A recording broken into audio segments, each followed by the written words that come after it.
Top 25 safety rankings for Pro Football Focus. Roddy McLeod checked in at 23. That's kind of an under-the-radar signing. Has been remarkably consistent throughout his career. He's 32. Still really good grade, 85.3. You see his league-leading 90.9 in zone coverage. Brown secondary struggled mightily.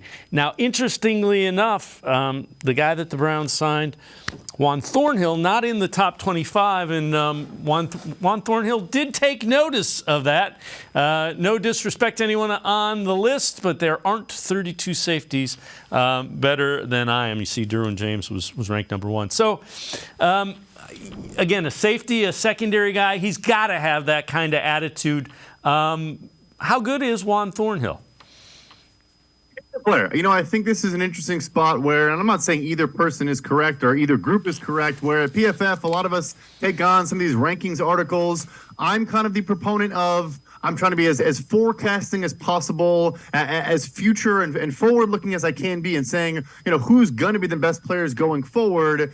But it's tough. Some guys say, well, yeah, but then you're ignoring older veterans that have been good for a very long time. We know more about them. We can maybe be more confident in the floor level of their play. So, again, I'm not saying the person who wrote this was wrong. I probably would go with the young player who, I projected to sign a deal for a little over what he got. I think about $7.5 or $8 million per year. He obviously signed for 3 years, $21 million in Cleveland. A strong contract for him. And he's a good young player. He's a versatile player. I think really came along in Kansas City.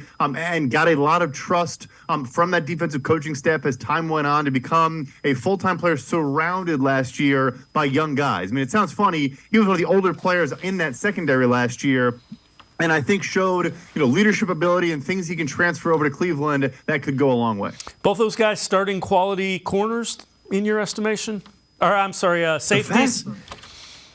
Yeah, sorry. The fascinating thing with McLeod is, and I got to rib the author a little bit more, I think he said figures to fit in with Jim Schwartz. Well, he played for Jim Schwartz for about 6 years in Philadelphia, so I think they'll find a role for him. But the fascinating thing for Roddy McLeod, for me, is last year at 32, played more snaps down in the box than he'd ever done before, and it was phenomenal down there. Had the most defensive stops in his NFL career in a single season, and so we kind of saw him previously as that deep free safety who kind of just kept everything in front of him. A lot of veterans are able to play that style well into their 30s, but he was physical and down in the box and making plays and still had a phenomenal year. So yes, I think both guys could have a full-time role, or, again, obviously you have Grant Delpit there, you have talent there, but will play meaningful starter-level snaps in this defense.